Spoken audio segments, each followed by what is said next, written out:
Does this show require any sort of introduction? It's Dragon Ball! You got dragons, you got balls, you got lasers. What else do you want? Boobs? You got them? I think I state the obvious when I say that Dragon Ball has a really robust fan base. And like all fan bases, it has its share of arguments. And the one I want to share my thoughts on is a basic one, comparing the first two TV shows that bore the Dragon Ball name. They both have a long and complicated history of dubbing and localization, and in my experience, this has caused most folks to have very subjective approaches to the shows, usually claiming one or the other is the superior experience. Depending on who you ask, one of these two shows is usually praised, while the other is seen as lesser, though there are plenty who like both as well. It's not hard to understand the long arms of influence the show has had and why people get so passionate about this franchise. The animation was wonderful, the imagery and the colors were dynamic and exciting, there's lots of superhuman action and fantastic ideas. Though that's not to say either show is perfect. Regardless, the Dragon Ball franchise has captured the imaginations of many people throughout the decades. And it all started as a fun and quirky little story about a monkey boy with unusual strength helping a teenage girl, named after underwear, find some fucking balls. And throughout the many episodes of Dragon Ball, and its sequel series, Dragon Ball Z, we watched that little monkey boy grow into a man, have his own family, and save the world. A lot. Dragon Ball started in manga form in November of 1984, and an anime called Dragon Ball, of all things, came out the next year, followed by Dragon Ball Z in 1989, which told the second half of the manga. But that's enough for history. Now, I'm pretty sure you clicked this video because you wanted to hear some comparisons between the two shows, and that's what I'm going to do. I'm going to break them down both broadly and specifically, with no restraint on spoilers. But I mean, the franchise has been around for like 30 years, so is there anything left to ruin? Let's get started. Now, I'm going to be open here. I didn't grow up with the show like most people. You see, in the 90s, there were some channels you couldn't watch unless you had a little black box. And let me tell you something about that little box, okay? It was made of dreams and magic. With it, a whole new world of Mike Tyson fights and WrestleManias were available, as well as Cartoon Network. The internet wasn't, awesome back then, so if you wanted to watch Dragon Ball Z on Toonami, you needed the black box. Luckily, one of my friends did have it, and he is the reason I saw my very first episode of this really weird show I didn't even understand. I mean, it was confusing to jump into, and I often wondered out loud, who the fuck is that pig? And what's up with that floating cat? And who's that old guy, and why doesn't he ever do anything? And the only answer I ever got from people over the years was, oh, those are characters from Dragon Ball, which was simply not helpful. So, I dedicated time to binge everything the series had to offer, from GT to the movies and specials, all the way up to the modern revival. And I made the decision to start with the original series, figuring I would be at a disadvantage if I didn't. Plus, I really wanted to know who the fucking pig was. Lastly, I went with the original Japanese with English subtitles, but for no particular reason. If that android is set free, it will be the end of us all! No! Yes! I can win! I can do this! I feel great! Sad for you! It's Big Green! Let that child alone. Oh, holy cosmos, look at that thing! Gosh, that's one whopper of a lizard! Thank you, Goku. I will take this bean without hesitation.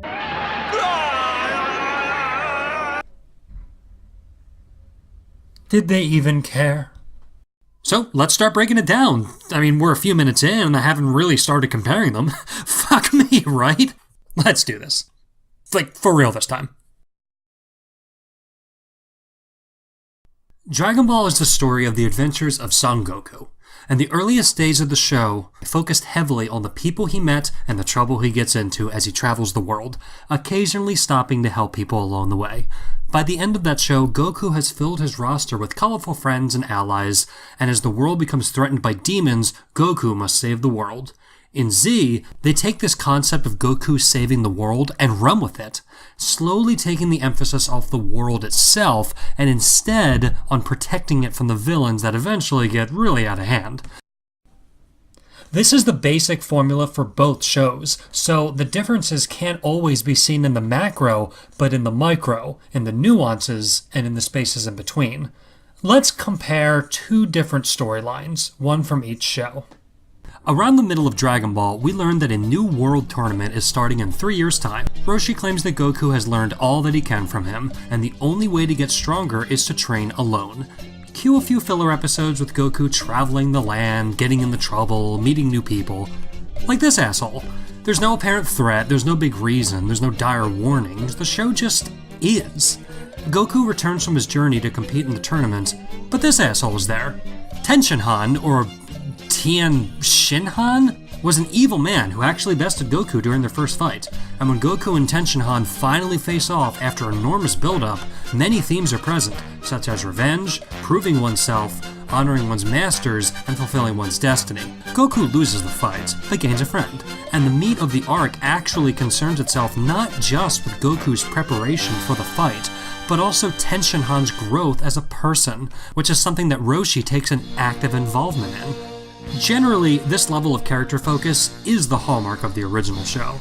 In Z, however, things are approached differently, like the Saiyan arc. A new threat is established, in this case the evil Saiyans are coming to destroy the world, and Goku and his friends train to defeat them. Everyone is defeated, and Goku has to save the day. This pattern is repeated throughout all of Z's arcs. Literally everything becomes a villain is made known, he kicks everyone's ass, and Goku saves the day. Saving the Earth, galaxy, universe, whatever. Except at least the Saiyan arc, you get something called character development, especially with Piccolo and Gohan.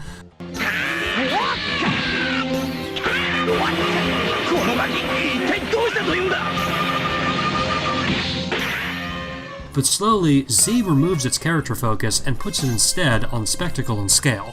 Both shows actually do bear a lot of common ground, and that's because the narrative flow of the franchise is expressed in its ability to scale perpetually the need and the threat of the villains. And there's a lot of them.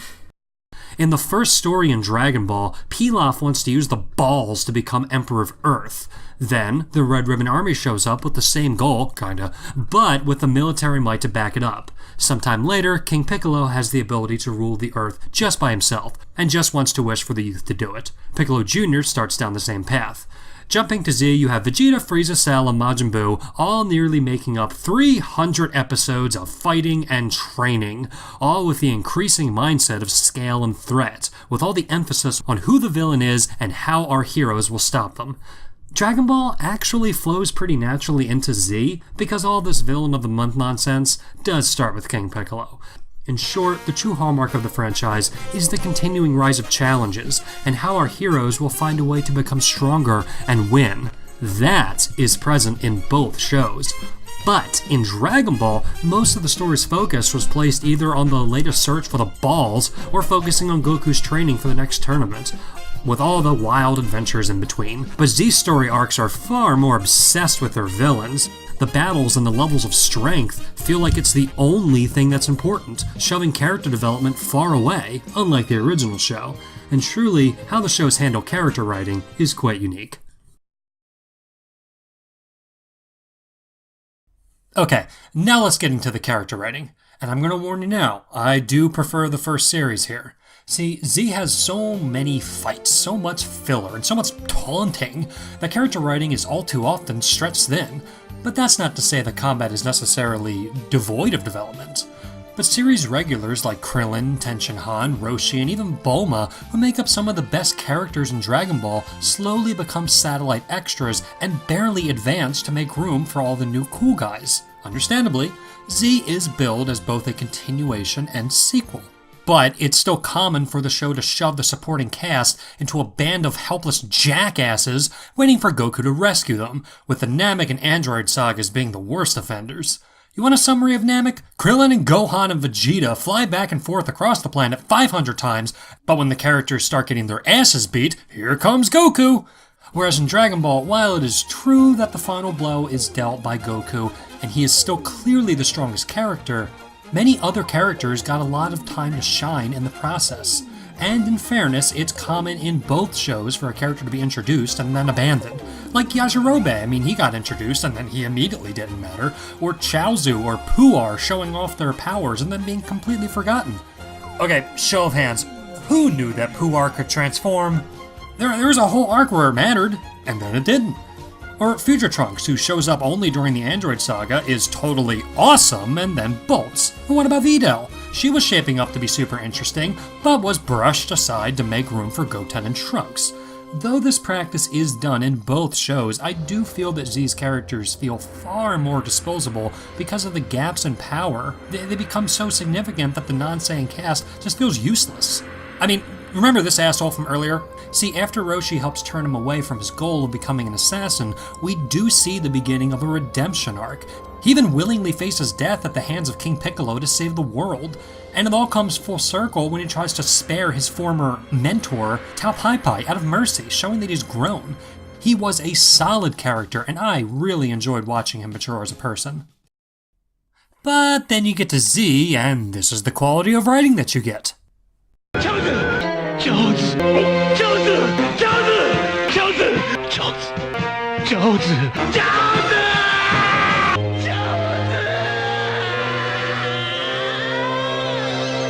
Anyway, doesn't look like we're done here. Anyway, he's got... okay, he's still going. He's still going. Okay, anyway.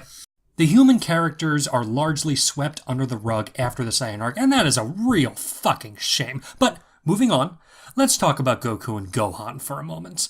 In my opinion, the most egregious crime committed by Z is what it does to Goku. Goku is the star of the original show, but in Z, Toriyama intended for Gohan to become the new main character. Most people know that, and that's bold and cool. But the process of passing the torch turns Goku into a colossal bore, because he's eventually shoved into a nearly messianic archetype that the original show never intended him to be. While a few scenes highlight the character in Z well, he essentially becomes the default savior for far too many moments. Granted, the Cell and Buu saga tried to bring some variations to this paradigm, he's still the man in charge. Now, in Toriyama's defense, Goku was deeply rooted as the lead man, so it's not like the transition was ever going to be easy.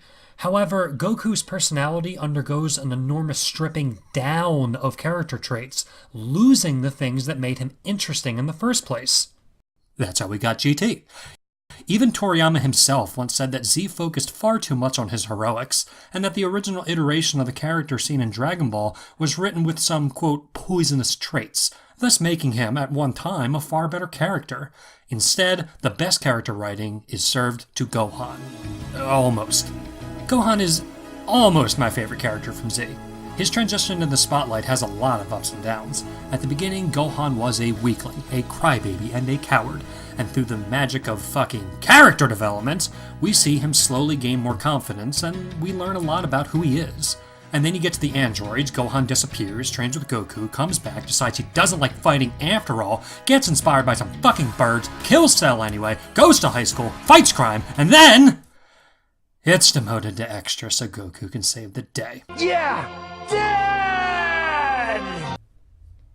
Z's characters are of superior craft, but the style of each show greatly affects how this plays out, especially when Z starts stalling. The problem is that too little is being told over a stretched time period, which is a symptom of the show writers trying to keep the show going for as long as possible. Luckily, there is some great stuff at the end of the series, like Mr. Satan becoming really entertaining, and Vegeta's final character moments are really satisfying. Now, I am aware of how much the story editors were meddling with the story as Z became more popular, but when you're going through the show for the first time as a new fan in a straight line, the decay becomes pretty noticeable. The constant stalling ruins the good material. I mean, Kai was made, right? So I can't be too wrong in that assessment, can I? The only time that Z smoothly and brilliantly weaves its story without an excess of vestigial sidetracking is in the aforementioned Saiyan arc, where Z balances multiple story threads from different perspectives, something that was attempted with some success in most of the arcs. Dragon Ball almost always focused on where Goku is at, whereas Z splits up the narrative better to accommodate a larger cast. Certainly, Z is far superior in that regard, at least. Now, most of what I've said here has largely been preference, so let's look at some of the actual significant differences between the two.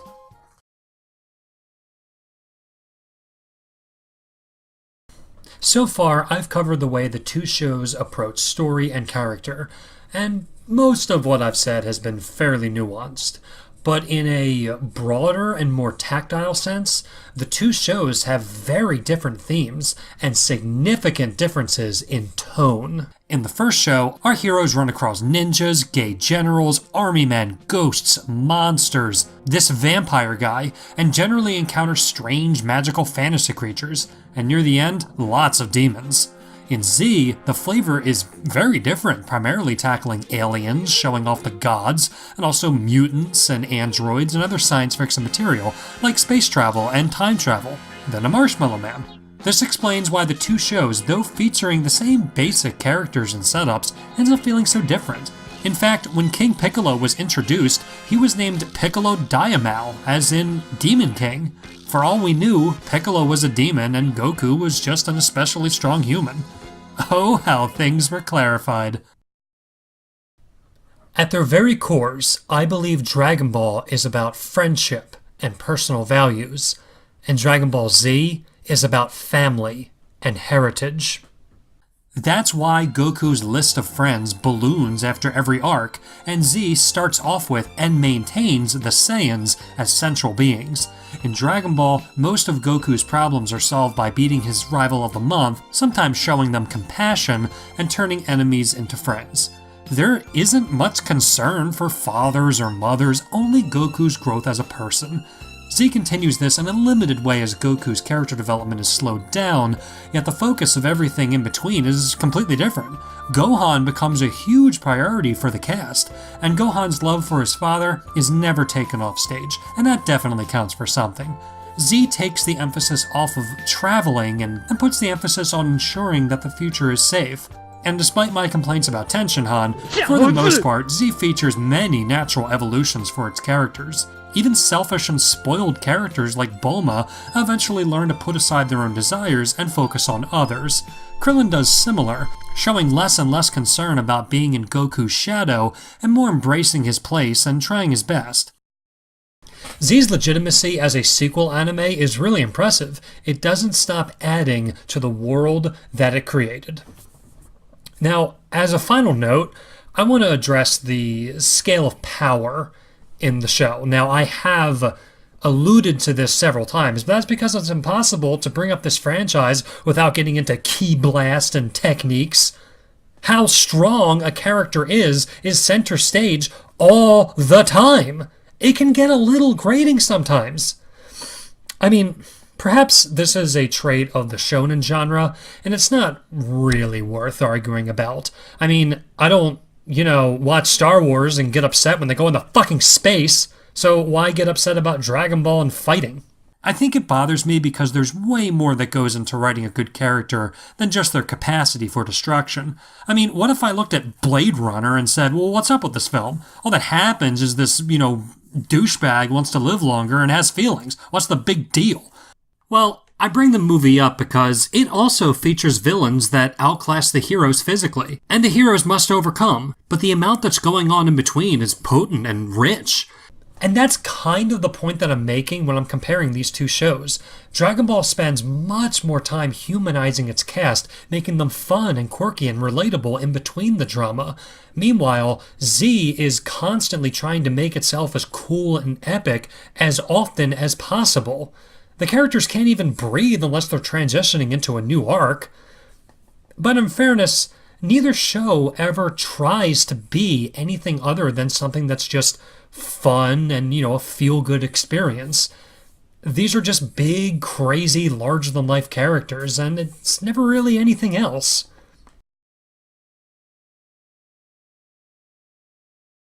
So what's really at the heart of the issue when you look at these two shows? I mean, you could be boring and chalk it up to preference, but both shows do have pros and cons, like I've been yammering on now for a while. I mean, Dragon Ball has humor, Z has bombast. Dragon Ball has character-focused stories, Z has world-saving stories. The list goes on. The universe that Akira Toriyama created is fleshed out in big ways throughout both shows. Plus, Super is keeping the tradition of rising power going, and it doesn't look like it's stopping anytime soon. Maybe that's for the best. Maybe this is where everything belongs. Well, I think I've said all that I can. They're both good. They both have faults. Whatever. Thanks for watching. Please don't forget to like and subscribe. Oh, and if it wasn't already completely obvious which show I prefer, let me make sure I don't leave you hanging. After all, it would be inconceivable to take the middle ground.